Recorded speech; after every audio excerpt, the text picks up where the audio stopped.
अथ द्वितीय अध्याय। भक्ति का दुख दूर करने के लिए नारद जी का उद्योग। नारद उवाच वृथा खेदयसे बाले अहो चिंता तुरा कथम श्रीकृष्ण चरण भोज स्मर दुखम गमिष्यति द्रौपदी च परित्राता येन कौरव कश्मलात् पालिता गोपसुन्दर्यः स कृष्णः क्वापि नो गतः त्वं तु भक्तिः प्रयातस्य सततं प्राणतोऽधिका त्वया हूतस्तु भगवान् याति नीच ग्रहेष्वपि सत्यादित्रि युगे बोध वैराग्यो मुक्तिसाधको कलो तु केवला भक्तिर्ब्रह्मसायुज्यकारिणी इति निश्चयं चिद्रूपः सद्रूपां त्वां ससर्जः परमानंद चिन्मूर्ति सुंदरी कृष्णवल्लभाम। नारद जी ने कहा, बाले, तुम व्यर्थ ही अपने को क्यों खेद में डाल रही हो? अरे तुम इतनी चिंतातुर क्यों हो? भगवान श्री कृष्ण के चरण कमलों का चिंतन करो, उनकी कृपा से तुम्हारा सारा दुख दूर हो जाएगा। जिन्होंने कौरवों के अत्याचार से द्रौपदी की रक्षा की थी और गोप सुंदरियों को सनाथ किया था, वे श्री कृष्ण कहीं चले थोड़ी गए हैं।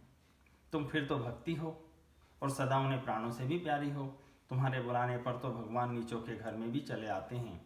सत्य, त्रेता और द्वापर, इन 3 युगों में ज्ञान और वैराग्य मुक्ति के साधन थे, किंतु कलयुग में तो केवल भक्ति ही ब्रह्म सायुज्य मोक्ष की प्राप्ति कराने वाली है।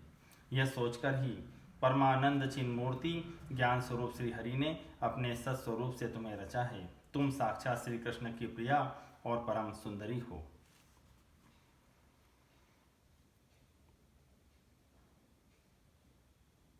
बद्ध्वा जली त्वया पृष्टं किं कमो करोमीति चैकदा त्वां तदा ज्ञापयत् कृष्णो मद्भक्तान् पोषयेति च अंगीकृतं त्वया तदे प्रसन्नो भूद्धरिस्तदा मुक्तिं दासीं ददो तुभ्यं ज्ञानवैराग्यकाव्यमो पोषणं स्वेन रूपेण वैकुण्ठे त्वं करोषि च भूमो भक्त विपोषाय छायारूपं त्वया कृतं मुक्तिज्ञानं विरक्तिं च सहकृत्वा गता भुवि कृतादि द्वापरस्यान्तं महानन्देन संस्थिता कलो मुक्तिक्षयं प्राप्ता पाखण्डा मय पीडिता त्वदायज्ञा गता शीघ्रं वैकुण्ठं पुनरेव सा स्मृता त्वयापि चात्रैव मुक्तिरयाति याति च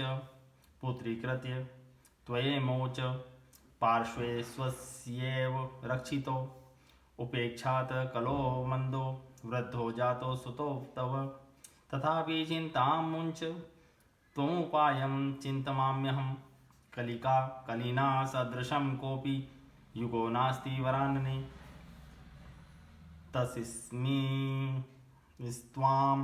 स्थापयिष्यामि गेहे गेहे जने जने अन्यधर्मस्तिरस्कृत्य पुरुषकृत्य महोत्सवान् तदा नाहं हरिर्दासो लोके त्वां न प्रवर्ते त्वदन्विन्ताशये जीवा भविष्यन्ति कलाविह पापिनोऽपि गमिष्यन्ति निर्भयं कृष्णमन्दिरं येषां चित्ते वसेद्भक्तिः सर्वदा प्रेमरूपिणी न ते पश्यन्ति कीनाशं स्वप्नेऽप्यमलमूर्तयः न प्रेतो न पिशाचो न राक्षसो वासुरोऽपि वा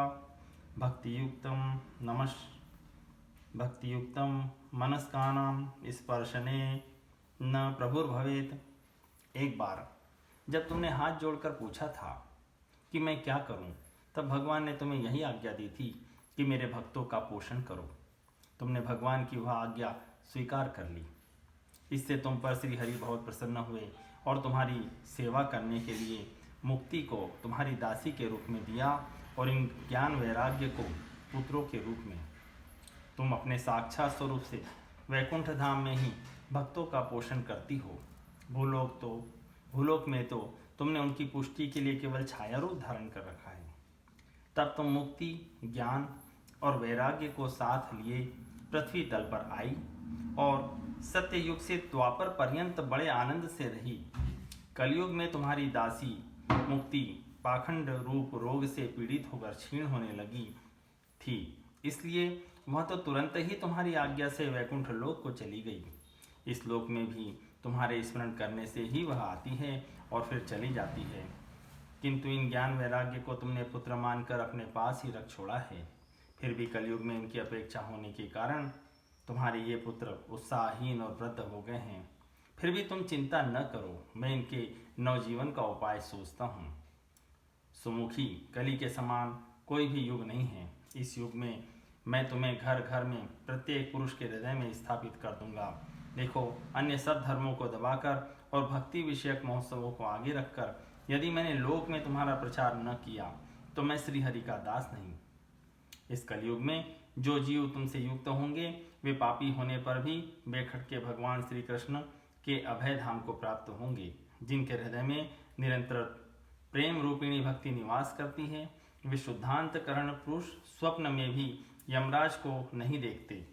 जिनके हृदय में भक्ति महारानी का निवास है, उन्हें प्रेत, पिशाच, राक्षस या दैत्य आदि स्पर्श करने में भी समर्थ नहीं हो सकते।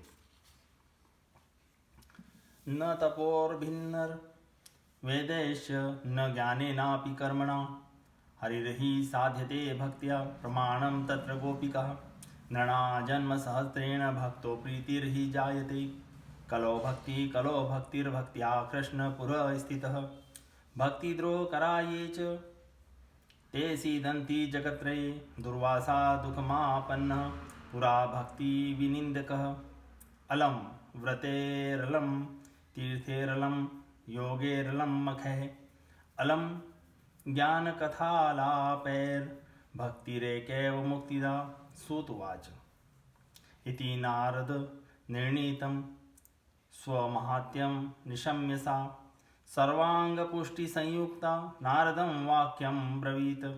भक्तिर्वाच अहो नारद धन्योऽसि प्रीतिस्ते मयि निश्चला न कदाचिद्विमुच्चामि चित्ते स्थास्यामि सर्वदा कृपालुना त्वया साधु मद्बाधा ध्वंसिता क्षणात् पुत्रयोश्चेतना नास्ति ततो बोधय बोधय।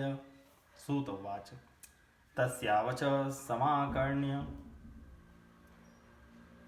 कारुण्यं नारदो गतः तयो बोधेर्मारेभे कराग्रेण विमर्दयन् मुखं संयोज्य कर्णान्ते शब्दमुच्चये समुच्चरण ज्ञान प्रबुध्यतां शीघ्रं ते वैराग्य प्रबुध्यतां वेद वेदाश्च घोरेश्च गीता पाठैर्मुहुर्मुहुः बोधत्मानो तदा तेन कथचिच्चोतिथो बलात् नेत्रेरन लोकन्तु जृभन्तो सालसावुः बकवत् पलितो प्रायः शुष्क काष्ठ समांगको। तब वेदाध्ययन, ज्ञान और कर्म आदि किसी भी साधन से भगवान वश में नहीं किए जा सकते, वे केवल भक्ति से ही वशीभूत होते हैं। इसमें गोपीजन प्रमाण है। मनुष्य का सहस्त्रों जन्म के पुण्य प्रताप से भक्ति में अनुराग होता है। कलयुग में केवल भक्ति ही सार है। भक्ति से तो साक्षात श्री कृष्णचंद्र सामने उपस्थित हो जाते हैं।